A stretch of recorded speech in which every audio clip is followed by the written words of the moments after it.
What was it like for you going through the schooling system as a young, dark-skinned woman, and was there ever any like self-image issues or Oh boy. things of that nature?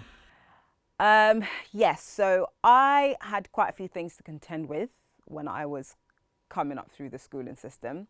The first one is that I was overweight as a child. The second is I was obviously very, very dark.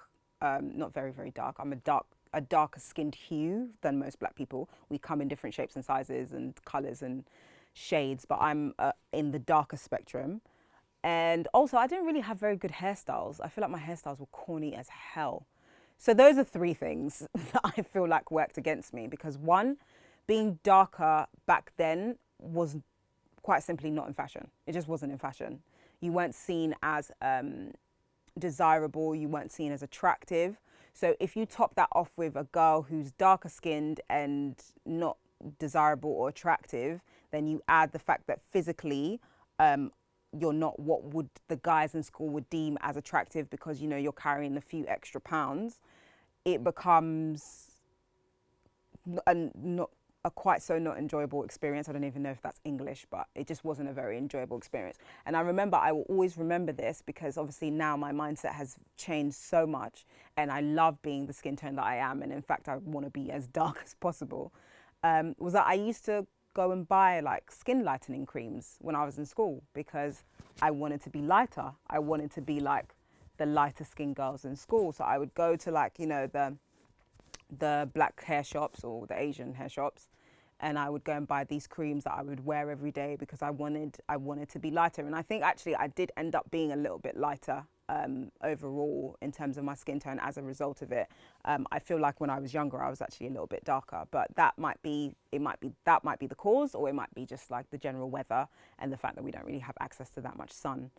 Um, but I had a lot of self-image issues, and I will say that I'm like the walking poster child sometimes for insecurity, and I will probably say this over and over again. And a lot of people don't believe me when I say this because they look at how I am and they look at that statement and it doesn't marry together.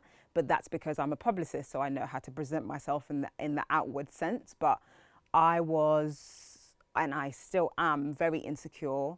One thing that I will say that isn't the same is obviously, like I just mentioned, I love my skin color. I love being dark skinned. I want my kids to be darker skinned. I want my kids to know how beautiful it is to be this skin tone and to be, you know, of a darker shade.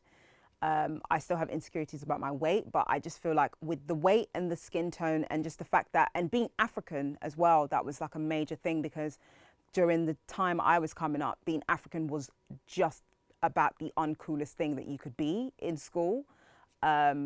And you know, like you would get called names like Kunta Kinte, Baba Tunde, all of those things that kids found funny. But you know, at the time, we were trying to run away from our culture, and we were trying to relinquish it a lot because it just didn't we didn't fit in. If you were African, you weren't cool, and therefore you didn't fit in with the cool guys.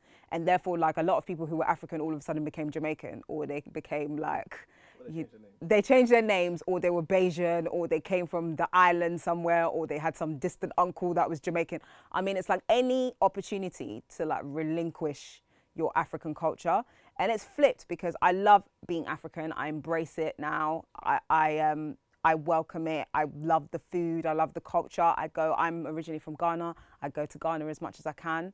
Um, so it's a different thing now. But I feel like, well, obviously the self-image issues I had back then have followed me into adulthood, but probably not in the same way because the optics and the dynamics of some of those things I've mentioned have switched. You know, being African is now it's an endeared quality, and it's actually seen as cool now. Um, and it's like it's almost quite funny that you know I find that the Caribbeans back then who were kind of like running things as it were, they don't really have that much of a voice now. Obviously they have a voice, but you know the African culture is so like it's just dominated black culture in general in the UK.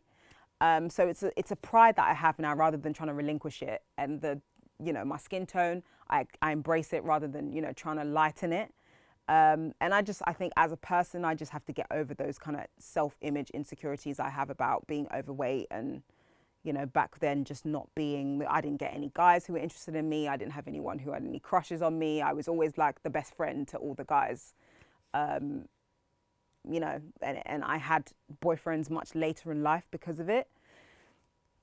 But those are all things that I think I'm working through. And, you know, as you grow up, you work through things and you explore, expand, you grow up, you mature, and I will continue to do so.